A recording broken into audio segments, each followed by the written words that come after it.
Welcome everyone. I'm joined today by Harout Nercessian. Harout is the Armenia Representative of the Armenian Missionary Association of America, which supports educational, medical, humanitarian, and other programs across Armenia and Karabakh. Harout, thank you very much for joining us today. Thank you for having me. So there are many international aid groups, nonprofits, and charities that operate in Armenia. What makes the AMAA different? Okay, historically we're over 100 years young organization. We were established in 1918 in the US. We're an American Armenian organization. We're a Christian organization. We're an Armenian evangelical organization. So we draw our sense of mission, our value system from that. Let me start with our mission. We do have a mission statement, but let me paraphrase that in my own words. Just summarize and paraphrase it. Our aim is to help people reach their potential. If you look around you, you will see one of the tragedies of humanity is that human potential is wasted because of poverty, injustice, all kinds of problems, family issues, and so on. So we try through education, through grant programs, through other means to help people reach their potential. Now, let me start talking about our value system. As a Christian organization, we believe that each and every individual is precious because they're bearers of God's image. So regardless of their wealth, socioeconomic standing, regardless of who they know, regardless of their family backgrounds, they are precious. That includes regardless of their behavior. You can have somebody who's very rude, uneducated, smelly even, they're still precious. And they deserve the love, attention, care, all the love and attention and care that we can muster and give to them. So this is where we're coming from. Another mindset that we have is that we are servants of the people we reach out to. Yes, we are educated. Yes, we do have the funds. Yes, we do have the education. Yes, we do have resources. But we are not there to boss around. We are not there to look down on them. We are there to serve them. We open doors for them. We empower them. We help them learn. We educate them, children and adults. So this is the mindset with which we work. And we find that this is very important. By the way, I, as the organization's director here in Armenia, I use the same method with our employees. I view myself as their servant, so that they in turn see themselves as the servant of the people they serve, they reach out to. It's a servant mindset. It's the inverted pyramid model, where you've heard of that, servant leadership. So these are important components of our. So what do? We help people reach their potential through education for children. So in this area, let me brag about Avedisian School. Please. Avedisian School, in my humble opinion, is the best school in Armenia, which has been in existence since 1998. It's located in the southwest district of Yerevan. It's a tuition-free private school, K-12. What does it do? It admits, we have many applicants, far more than we can admit. So we give priority to the low income. The school was located in the southwest district because it's a blue-collar environment, low-income people. So we want to give priority to low-income children so that they, in turn, they can have access to quality education and they can hope for a bright future. So this is the mission of the school. So we admit these children, we provide them with top-notch education, but not just education. We teach them life skills, we teach them the right values, so that when they come out, they become productive citizens they have a sense of making the world a better place. So this is through education. Now, this is just one example. I brought the Avedisian School. We have our show centers where we reach out to not only low-income, extremely poor, but also abused, vulnerable children. We reach out to these.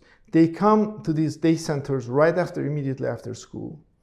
We have professionals that work with them, educators, psychologists, social workers. We help them cope with their internal problems. Many of them come with fears, insecurities, suspicion of everyone because they've seen so much abuse. We feed them, we help them with their homework, social workers, psychologists work with them so that they can cope with their problems. And at the end of the pipeline, at the end of the 5 years, 6 years they're with us, they've overcome and they're ready to tackle the world. So this is another example of the work we do. We have kindergartens in Artsakh. We have several. We have scholarship program for students. And through education, we believe that people can have a better crack at life for a brighter future. Apart from education, of course, historically, if I go back historically, we started with relief in Armenia. Soon after the earthquake, the country was falling apart. The earthquake, the war, collapse of the Soviet system, economic problems all over. So we came with assistance, cash handouts, food handouts, medical assistance. Those were the dark years.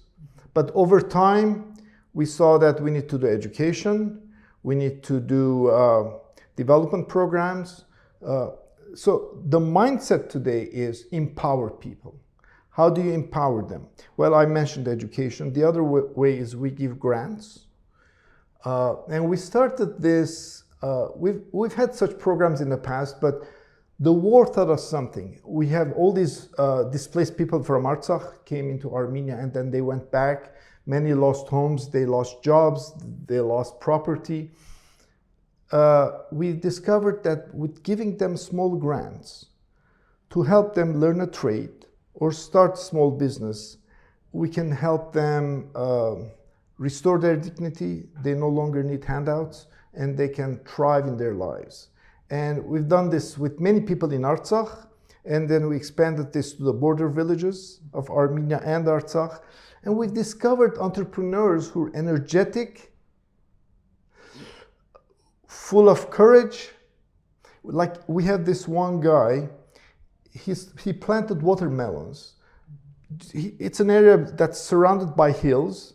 The hills are occupied by Azeri soldiers. Right there in the middle, he doesn't care. He's been displaced twice in the last 30 years, but he doesn't care. He's entrepreneurial, he's courageous, he's motivated, he's driven. With the small seed money that we gave him, he's planted watermelons and he has vision to expand more. And we're discovering people like this.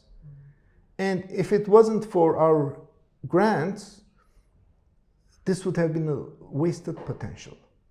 So these are the sort of things that we do. We have another program which we're very proud of. We partner with the Children of Armenia Fund Co-op, and we're partnering in them on a cheese up program. This is a value chain from milk production all the way to quality cheese production and export to Europe, Russia, wherever. And in this, we just completed the first year of artificial insemination of the cows, and in parallel we're working with production lines, factories, and so on, so that we can have quality milk. We can store the milk, transport it, end up in cheese production. What will this do? Hundreds of villagers will earn more income, quality cheese production, many people will be employed, lots of income into Armenia, and we have economic independence. What does all of this do? Restores the dignity of the people who have low income or who are reliant on handouts. So these are the sort of things that we're doing within the AMAA. That's wonderful to hear. Thank you.